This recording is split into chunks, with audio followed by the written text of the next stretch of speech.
भगवान कृष्ण की 16,108 रानियों में कहीं राधा जी का नाम है क्या?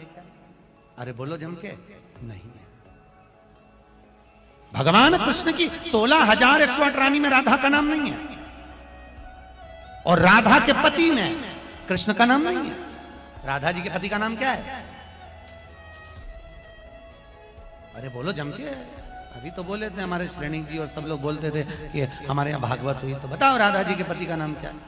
क्या नाम है राधा जी के पति का? अनय घोष। क्या नाम है राधा के पति का? अनय घोष। राधा जी की सास का नाम था जटिला, ननन का नाम था कुटिला। राधा जी का विवाह हुआ था ग्राम छाता। कहां की रहने वाली थी राधा? जम के बोलो। है बरसाना।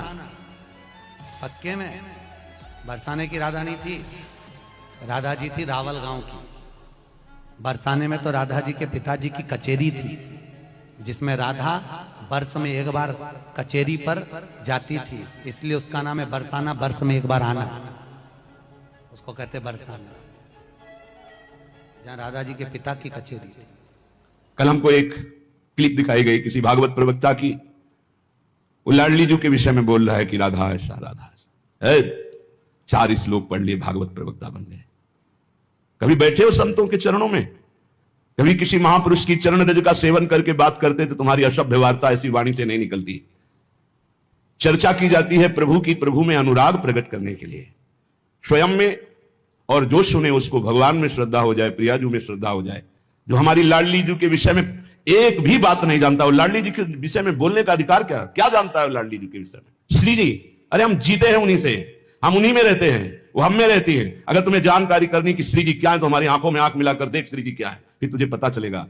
जो परम रस है, जिसे वेद कहता है रसो वैसा हृदय लब्ध्वानंदी बहुत, वो रस समुद्र परमात्मा वृंदावन में 2 रूप में सदैव खेल रहा है। स्वयं लाडली बना हुआ और लाल बना हुआ, 2 नहीं है। श्री हरिवंश सुरित सुनाऊं, श्यामा श्याम एक संग गाऊं, छिनिक कबन अंतर होई, प्राण सु एक देह है दोई। राधा संग बिना नहीं श्याम, श्याम बिना नहीं राधा नाम, छिन छिन प्रति आराधत रही, राधा नाम श्याम तब काई। वो हद करके बोल रहा है श्री जी के लिए, वो श्री कृष्ण की नहीं। अरे प्रीति मूर्तिमती रस सिंधु सार संपत्ति विमला वैदक दीनाम हृदय काचन वृंदावनाधिकारिणी जयति। तो तुझे नर्क से कोई नहीं बचा सकता।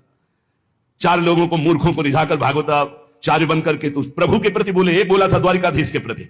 अरे तुझे शर्म आनी चाहिए। जिसका जस गा करके जीता है, जिसका जस खाकर खाता है, जिसके जस गा करके तेरे को नमस्कार प्रणाम मिलता है, उसकी मर्यादा को तू नहीं जानता। किस बात का माइक में बैठ करके प्रवचन करता है जब तुझे ब्रह्म तत्व का बोध नहीं।